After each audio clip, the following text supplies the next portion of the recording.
Вот это интересный поворот, 29 января уже за окном. Уже по большому счету январь-то пролетел, а мы еще не всех читерочек-то поймали, да, ребят? В общем, запишем мы еще один видосик по поводу того, как ловить читерочков. Кстати, у нас хороший результат. На самом деле мы поймали уже 122 читера, забанили навсегда на 10 лет, без вариантов.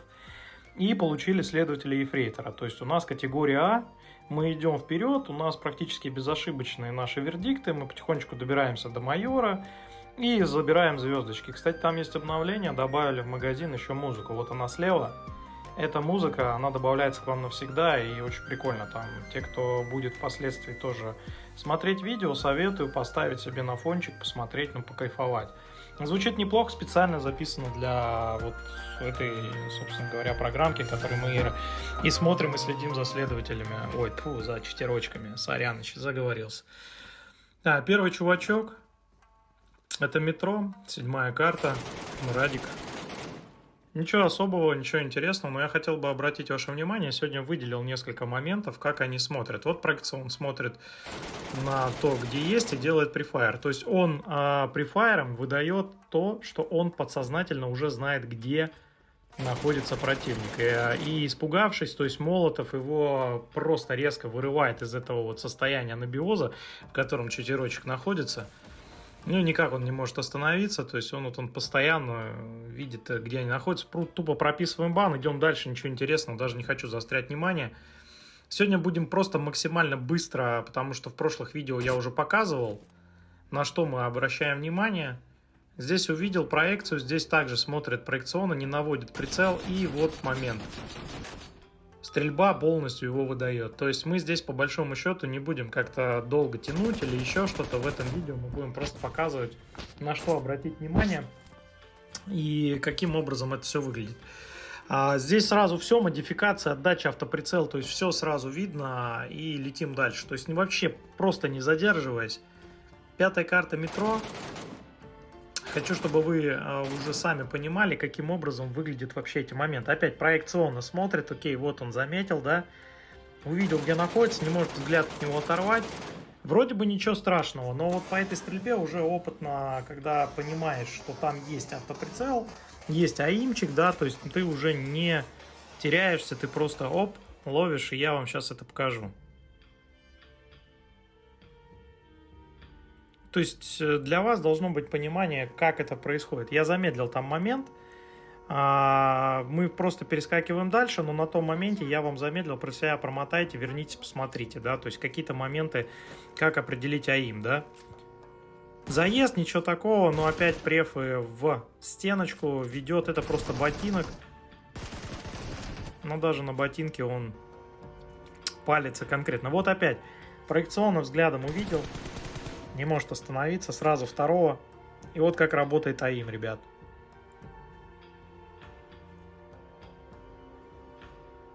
Да, именно так. Вот я сегодня сделал такую нарезочку, то есть я постарался найти, несколько дней пропустил, но старался найти, где максимально четко показано, как работает вот ВХ, как работает АИМ. И здесь прямо нарезочка одна за другим, очень хорошо можно посмотреть. И в том числе, как не ошибиться. Здесь будет видео о том, что нужно перезаписать, где не точно, и видео чисто, где просто идет игра и нет никаких дополнительных каких-то вот моментов, связанных с читом или каким-то софтом. Пока, собственно, никаких таких убийств здесь серьезных не... Вот здесь, в принципе, все хорошо, да, но не нужно спешить. Обратите внимание, что часто очень читеры включают по кнопке, по триггеру, и не нужно спешить. Бывает, что не в начале видео вы можете обратить внимание на то, что происходит. Уже опытно, когда смотришь 1000-е видео или там 100-тысячное видео, ты уже понимаешь, здесь просто обычная вот она ВХшечка. Казалось бы, он по звуку реагирует, но его выдает как раз-таки вот этот прицел и выдает его постоянно проекция. У читеров есть одна проблема, со временем привыкаешь полагаться на софт и не можешь подумать, как это выглядит со стороны, когда игра идет уже по-честному. Галимые читы. Галимая игра, здесь просто прописываем бан, идем дальше, даже не будем останавливаться. Next. Метрошечка. Это 5-я карта, кстати. Вроде бы ничего сверхъестественного в его стрельбе нет, но меня сразу наводит на подозрение. И вот момент. Быстрое переключение прицела, о котором как-то даже в комментарии спорили. Раз, два. И вот этот прицел, который скачет туда и обратно, ребят, это не случайность абсолютно. Я сейчас, вот подумайте секунду. Показываю. Оп. Оп, оп. Мне было это видно чуть раньше, но я здесь специально показал, как это работает. То есть уже когда глаз наметан, когда ты уже смотришь, видишь моменты, ты уже просто подмечаешь их автоматически, и их ни с чем не перепутать. Для себя какие-то моменты выделяйте, я не слишком подробно останавливаюсь, возможно, в следующем видео я снова сделаю более подробно, внимательно, почему вердикт такой, а не другой. Но здесь я сделал сегодня нарезку именно вот ребят, которые максимально палятся, и несколько вставил, кто не палится, и по кому еще нужно записать видео.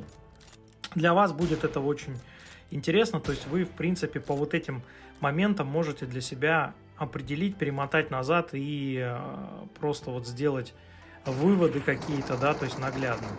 Карта метро, Радик 5-я карта.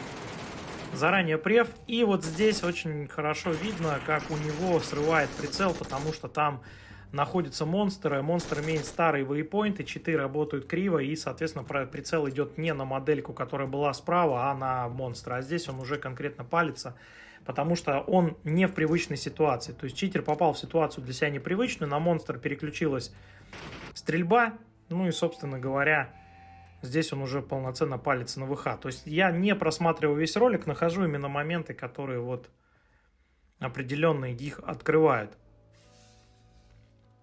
А здесь, собственно говоря, очень коротенькое видео. Это Эрангель. Вроде бы дефолт. Вроде бы казалось, да, то есть ничего такого сверхъестественного нет, но не надо спешить с выводами.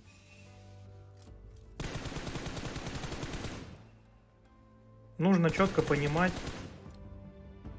что мы ищем и что мы смотрим. Казалось бы, в начале видео чистый парень, играет хорошо, да. Кто-то скажет скины. Не ведитесь на то, что скины, не ведитесь на это, ребят, ни в коем случае. Сейчас вы увидите, я вам покажу, что именно вызывает большее подозрение. Он едет стандартно, дефолтно, заезжает абсолютно спокойно на церковь. А вот теперь обратите внимание. Проекция, казалось бы, кому еще не хватает, вот второй момент.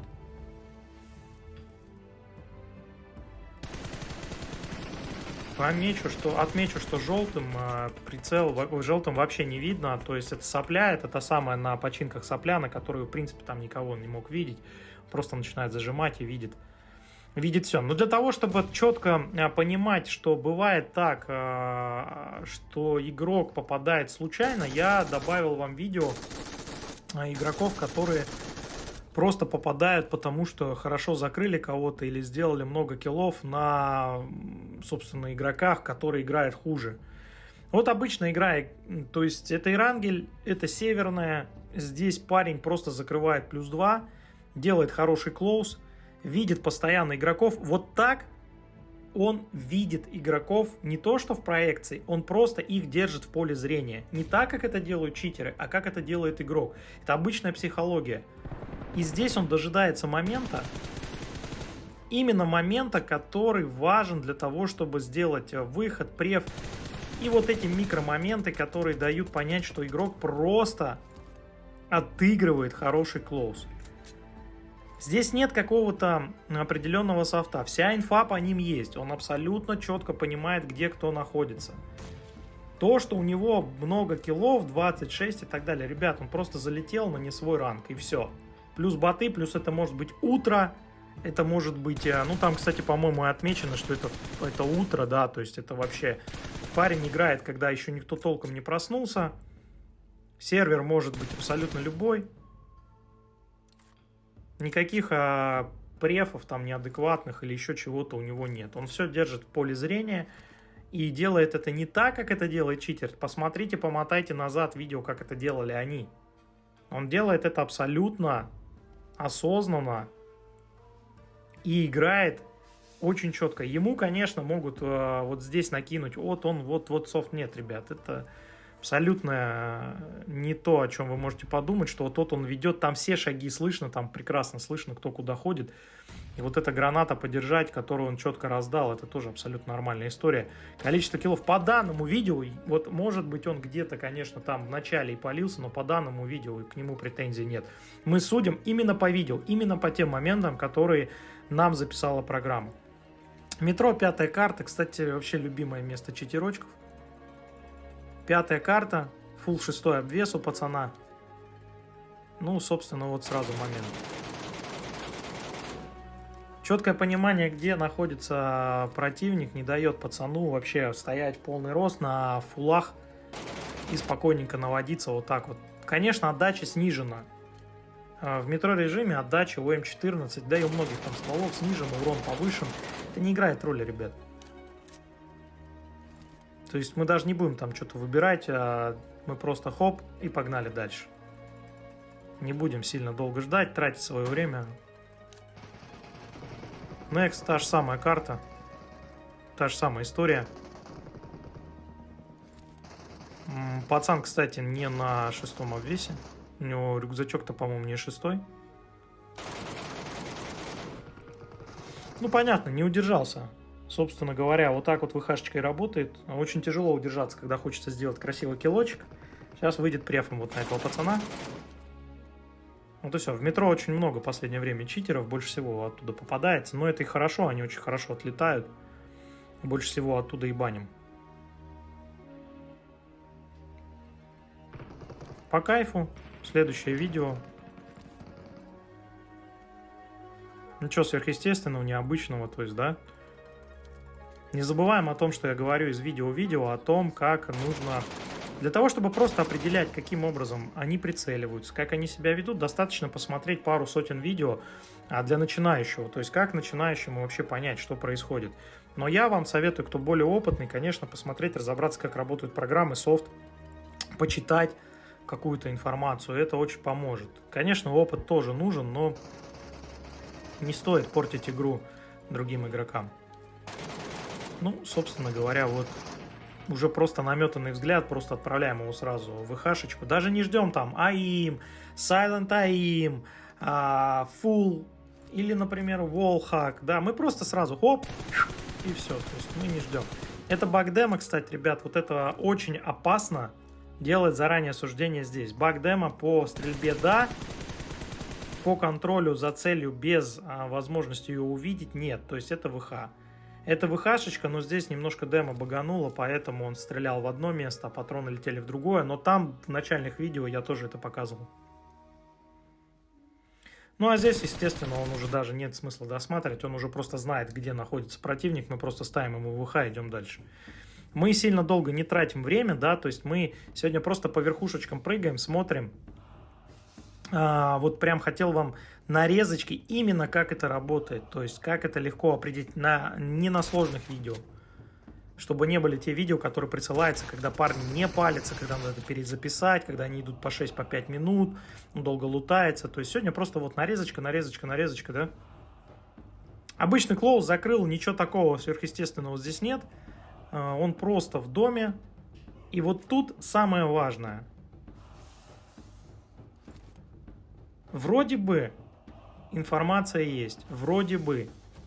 И вроде как он движется туда, куда нужно. Он мог видеть на вот этом здании кого-то из противника, но проблема в том, что мы не можем точно дать эту информацию. Мы можем только судить по тому, что мы видим на данном видео. А видим мы на данном видео галимую тему.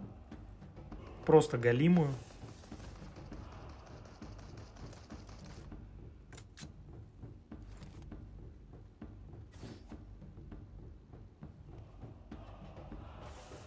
Вроде бы ничего такого нет, за что можно зацепиться, да? Но и одновременно с этим подозрения у нас большие, потому что играя очень долго, наигрывая часы, игрок вырабатывает определенную механику поведения. И однотипная механика поведения все-таки присутствует. Здесь у меня четкое подозрение не на этого игрока, а на парня, который ставит метки. Скорее всего, Тиммейт играет с ВХ и постоянно ставит ему метки, дает инфу. Этот парень, скорее всего, либо очень хорошо, грамотно научился софтик свой прятать, либо постоянно полагается на инфу от тиммейта. Тиммейт дает ему инфу постоянно, сам не убивает. Обратите внимание, что тиммейт сам киллы не делает. Он просто дает инфу. Ему меточки, еще что-то. И это очень удобная тактика. Читеры, кстати, часто так делают. Чтобы самому не палиться, то есть на него видео никак не попадет, а вот кого бустят, тот, конечно,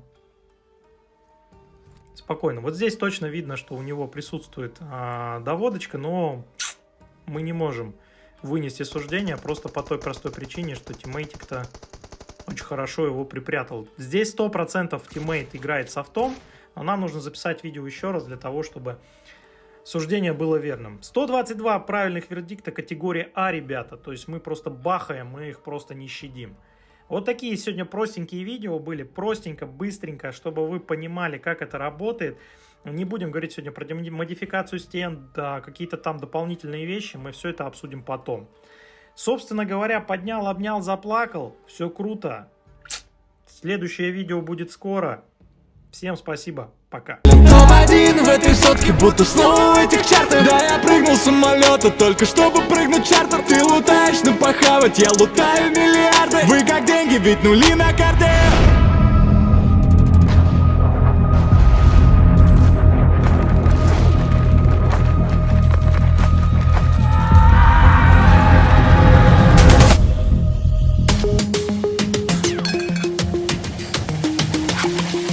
Program activated.